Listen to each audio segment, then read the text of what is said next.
그 이번에 좀 미국이 뭐 4년마다니까 대통령 바뀌고 그리고 일본에서는 막 내각제이기 때문에 그 이번에 아베 총리 몰려가지고 수상이 됐는데 한국에서 아직까지 1년 반 정도 남아있죠. 1년 반. 1년 반도 안 됐잖아. 1년 4개월.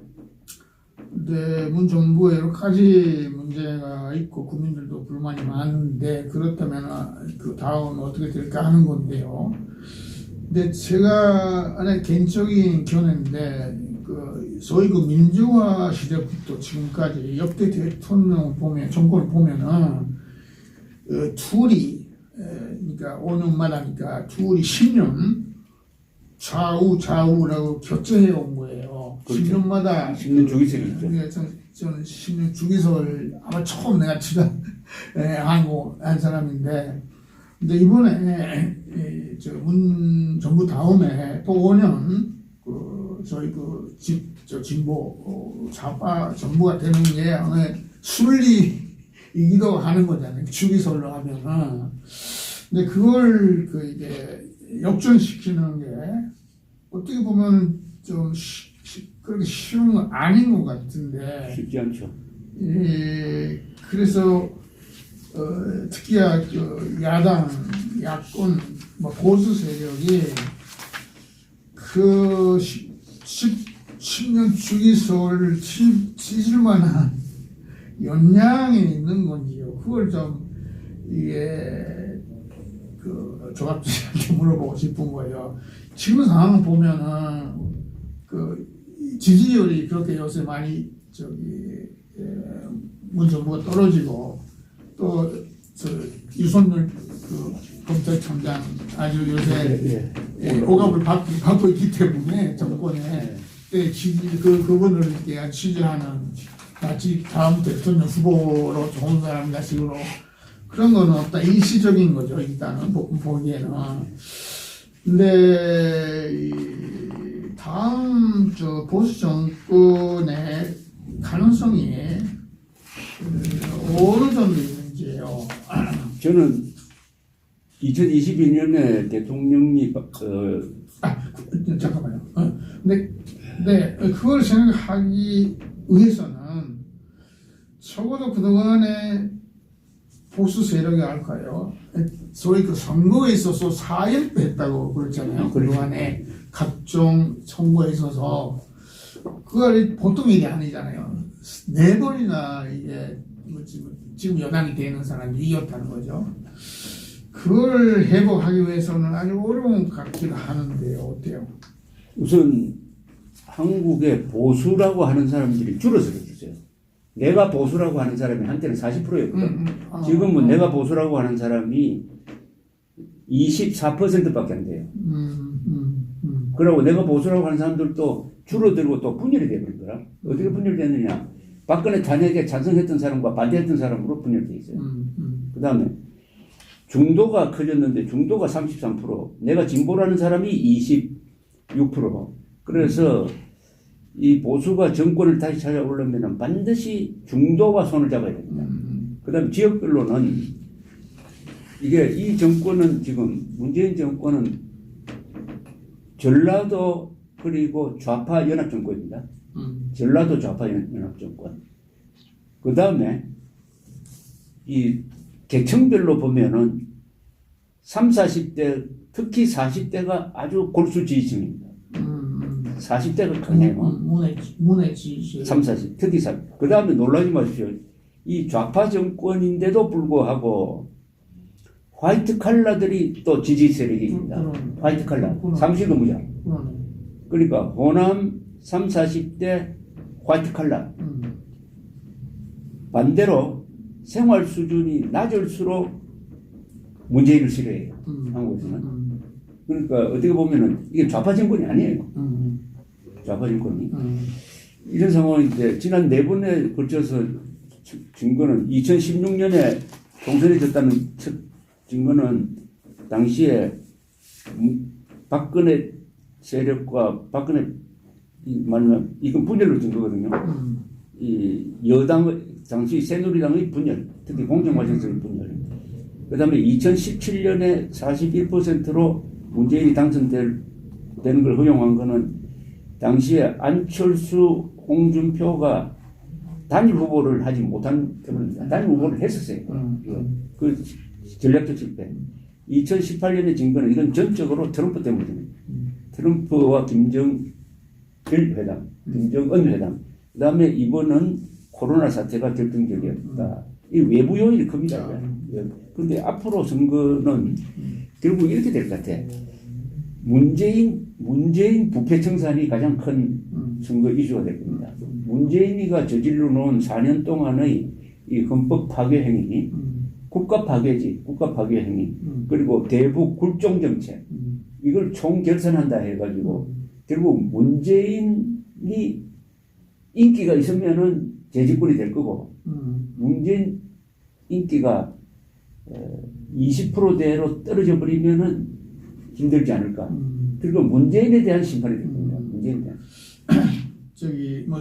자세한 건 조금 나중에 이야기하기로요. 근데 지금 마지막에 나온 이야기는 아무래도 문재인 정부가 실수해야 할 가능성이 있다는 거잖아요. 그렇죠. 그러니까 온 걸 기대하는 건데 그 말로는 조금 약한 것 같고, 근데 그 전에 말씀하신 이 문제를 한번 자세히 듣고 싶은데, 문재인 정권 지지 세력이 우리 바깥에서 보면은 좌파 진보니까, 좌파 혁신이니까 소위 좌파들, 가난한 사람들이 지지하는 건 아닌가, 그 아니란 거죠. 안 됩니다. 근데 세대적으로 30대, 40대가 많고 화이트 카라, 비교적으로 괜찮은 사람, 생활 괜찮은 그렇습니다. 사람이요.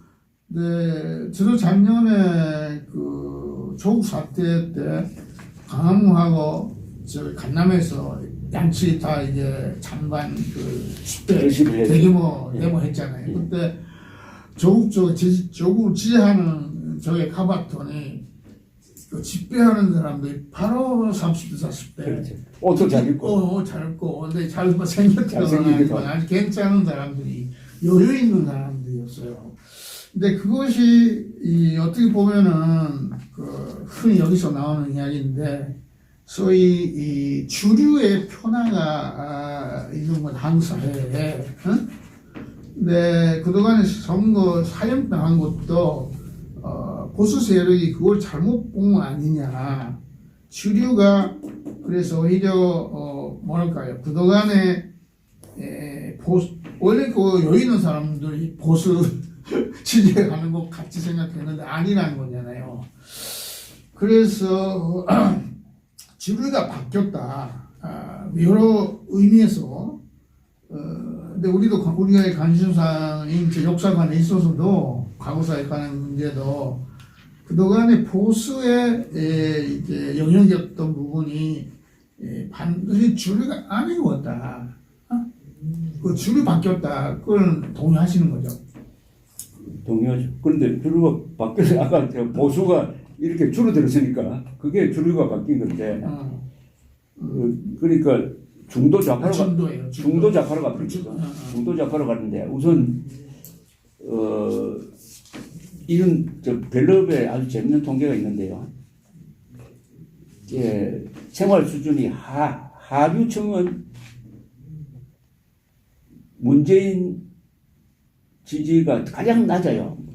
근데 상중상 문재인 지지가 가장 높은 계층이 생활 수준이 중상 또는 상에 해당되는 계층입니다. 그러니까 잘 살수록 문재인 지지입니다. 이게 있을 수 없는 거 아닙니까? 이게 그렇다면은 이 정권을 바라보는 한국 사람들의 마음에 하나의 이게 명분과 실질이 유리돼 가지고 일종의 이게 위선이에요.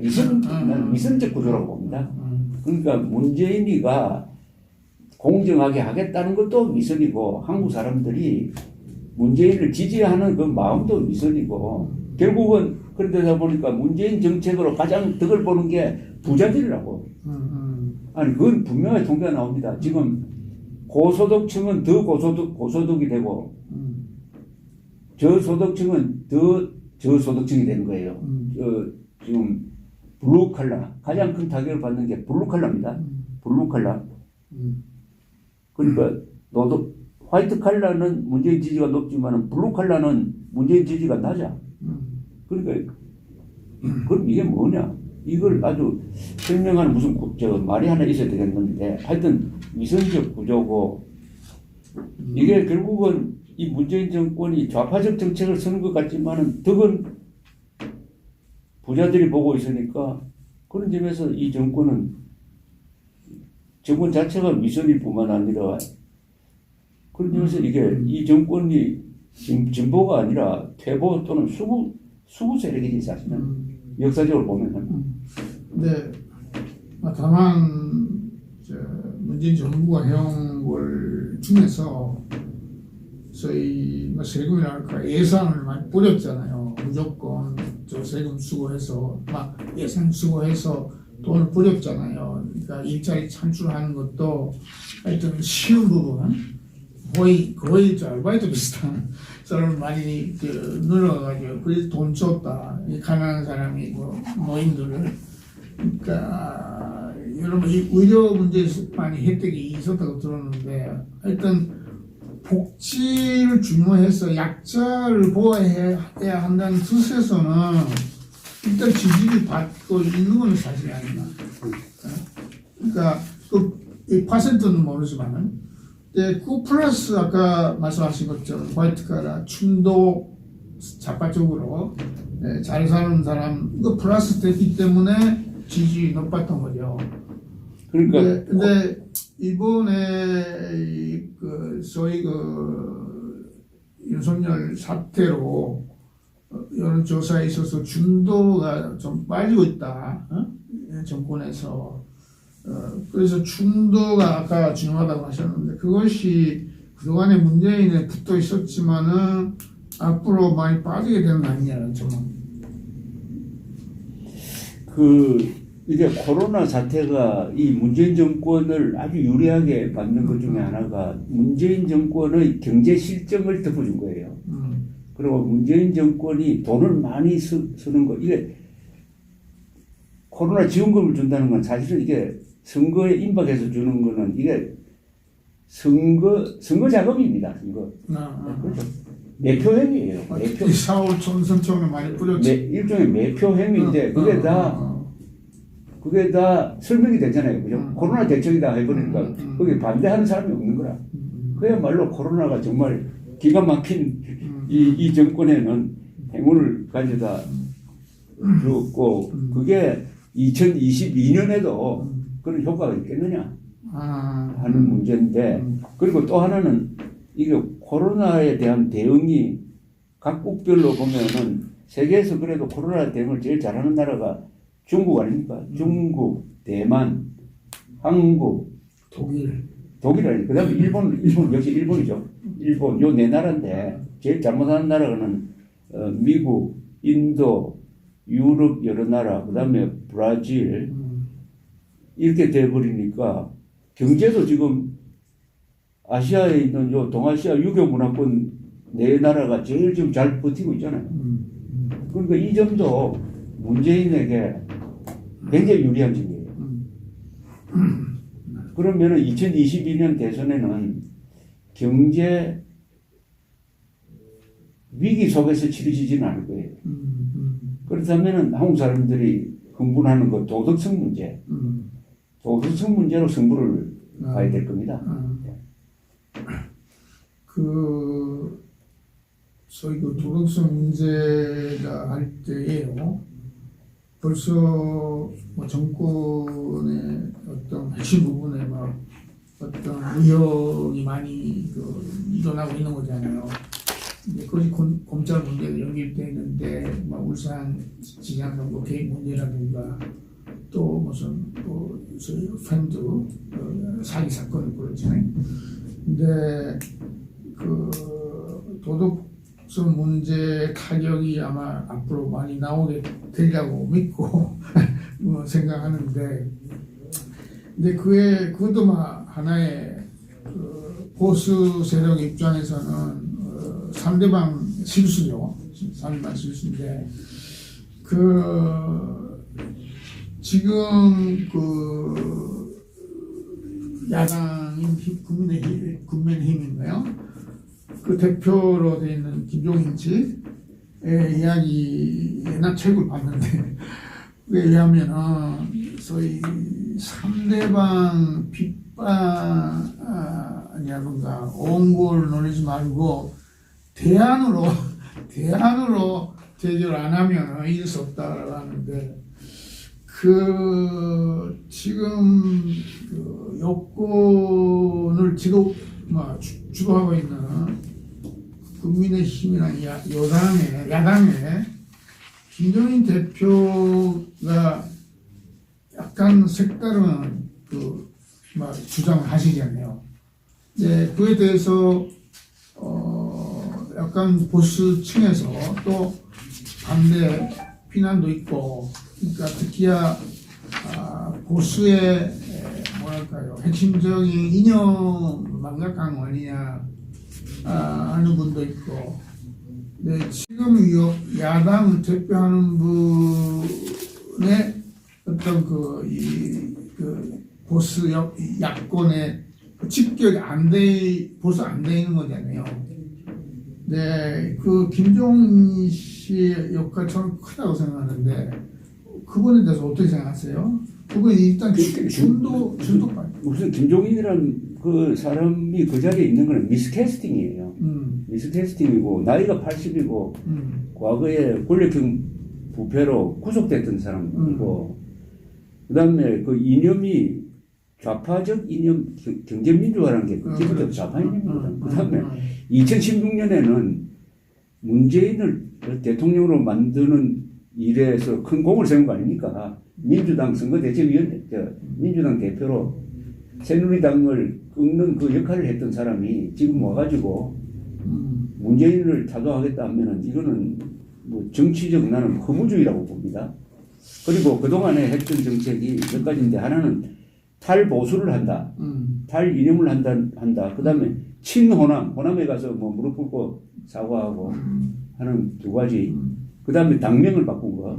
이런 게 다 실패를 한 게 이게 여론에 나오거든요. 지금 지난주에 국민의힘 지지율이 20%입니다. 20%인데 민주당은 33%예요. 그 다음에 광주 전라도에서 국민의힘 지지율이 2%입니다.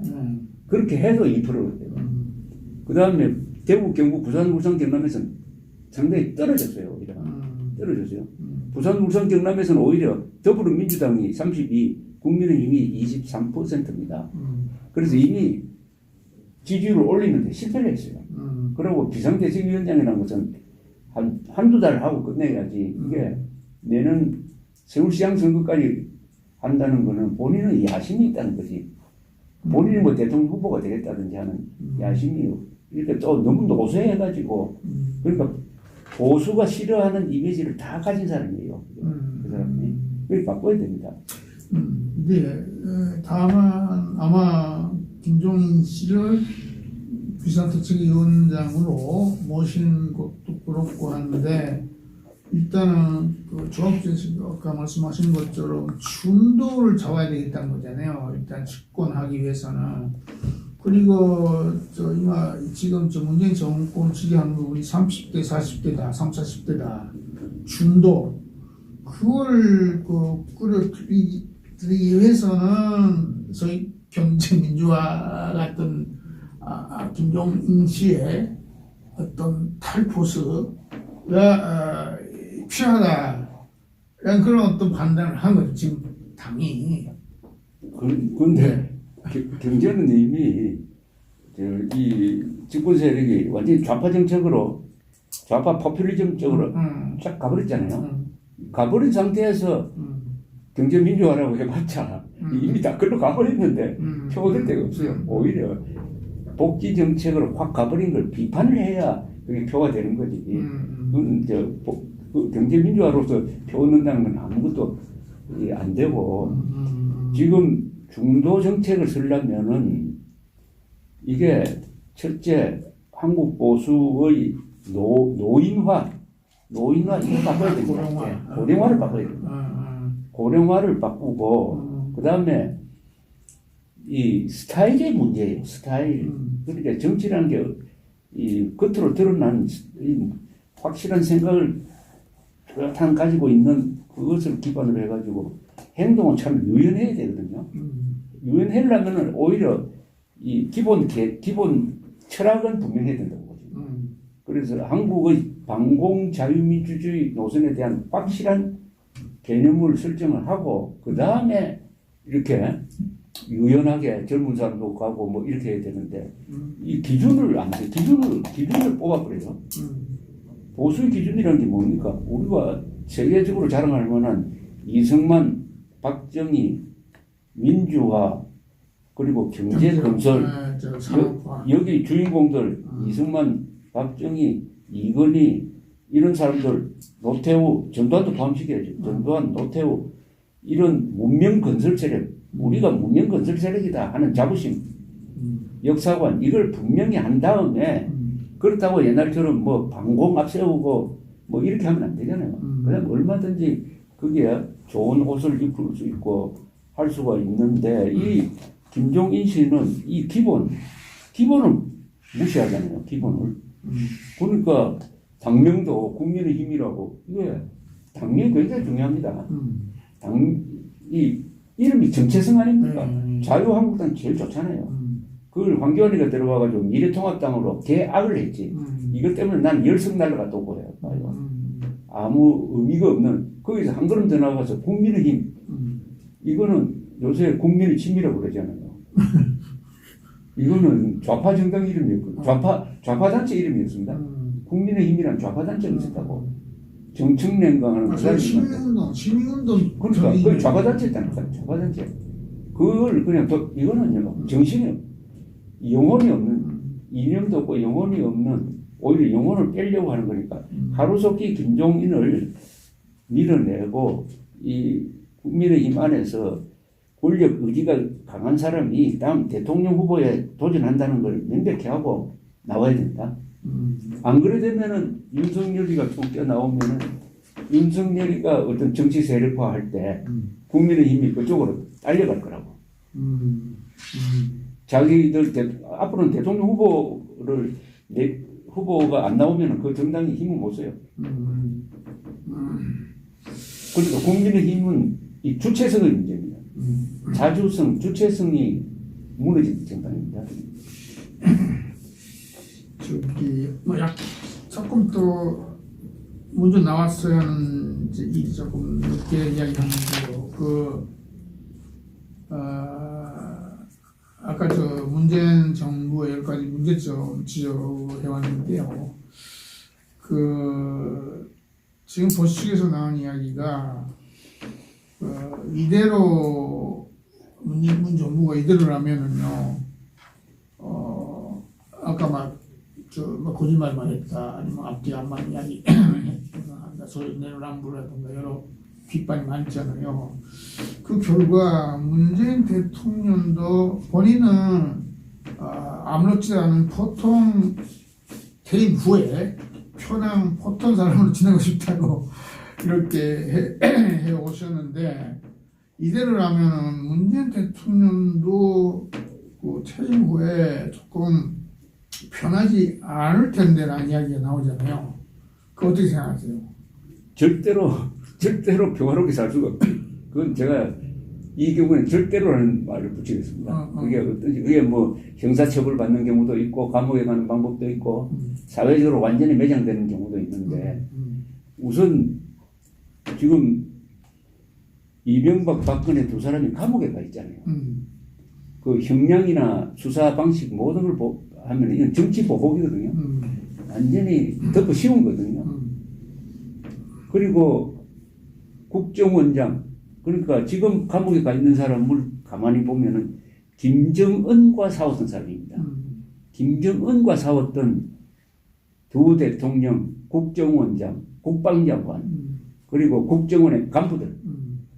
아마 감옥에 가 있는 사람 수십 명 될 겁니다. 이거는 반드시 이 정권이 대한민국을 부수고 김정은을 돕기 위해서 이런 수사를 한 것 아니냐 하는 의심을 정당화하는 거라고요. 그래 놓고 자기가 편하게 지나겠다. 지금 우리나라에서 참 재밌는 게 있는데 경상도 대통령 두 사람이 경상도 대통령 네 사람을 감옥에 보냈어요. 그래. 김영삼, 문재인 두 사람도 경북고등학교 출신이에요.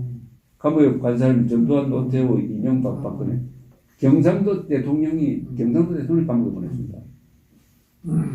이게 요걸 잘 해석을 하면 아주 묘한 걸 우리가 알 수가 있는데. 어떻게 보면 지역주의는 없다는 거네.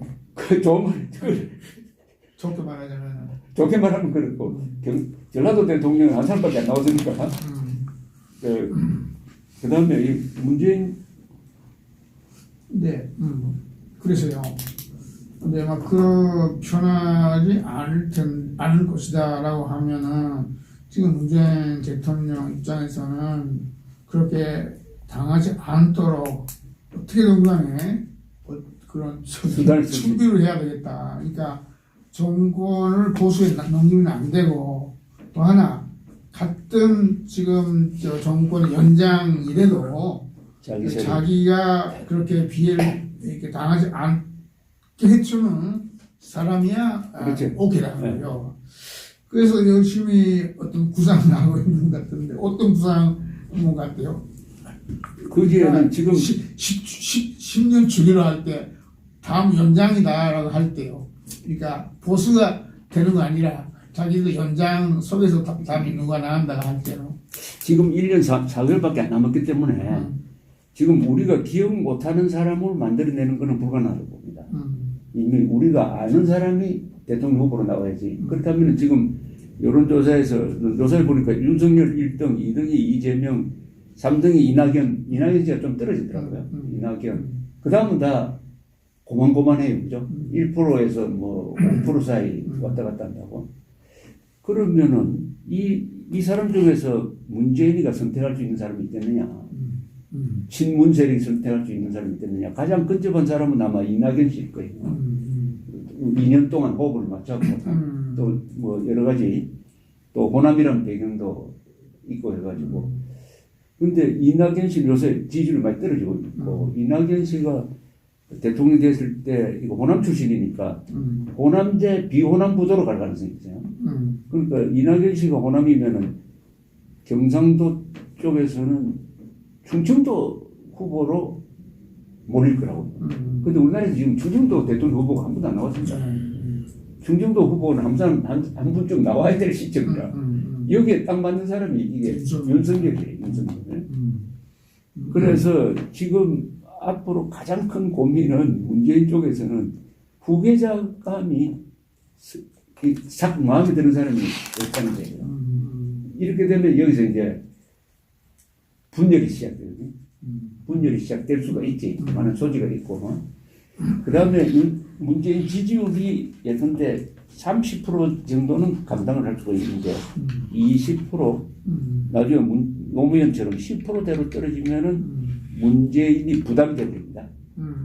그러니까 문재인을 얻고는 선거운동이 안 된다 이렇게 되니까 그때는 문재인 부패 청산을 내가 하겠습니다 하는 공약이 여당 후보 입에서도 나올 수가 있다는 거죠. 그걸 가장 할 수 있는 사람이 누구예요? 이재명이요. 근데 그 사람이 좀 인격적으로 트럼프 비슷한 사람이 돼가지고 인격적으로 참 문제라는 생각이 드는데 뭔가 하여튼 이재명 이 느낌으로입니다. 이재명 두 사람은 대통령 감은 아니라 자꾸 생각이 듭니다. 한 사람은 인격적으로 그렇고 한 사람은 너무나 이게 문재인과 같은 애를 2년, 3년 동안 타오면서 문재인과 떨어질 수 없는 문재인 비판할 수 없는 위치에 있고 그리고 호남이라는 분리점이 있고 해서 그렇게 생각해 보면은 지금 야당이 유리하지 않을까 하는 생각이 들어요. 누가 되든 간에? 야당. 그래서 윤석열이라는 이 존재가 저게 굉장히 중요해요. 우리나라 역사에서 검찰총장이 현직 대통령과 맞짱 뜨는 것도 처음뿐만 아니라 이렇게 오랫동안 버티고 뭐 일본만 해도 이런 건 상상 탈 수 없어요. 그렇지. 그렇죠. 일본의 검사총장 최고 검사장이죠. 근데 검찰총장이 검찰총장인데 검사비서죠. 검사총장. 검사총장. 검사총장. 그렇게 정치 무대에 안 가요. 정치 관여 안 하는데. 근데 그러니까 윤석열을 만든 게 문재인, 조국, 추미애가 만든 거예요. 그렇죠. 그 사람이 정치할 사람이 아니거든. 근데 문재인 대통령 입장에서는 물론 보수에 넘어가면 또 안 되지만은 자기들의 소위 진보 좌파 연장 정권이라도 아직 위험성이 있다. 편하게 살 수 없다. 그래도 선거는 안 할 수 없고, 선거는 안 할 수 없고.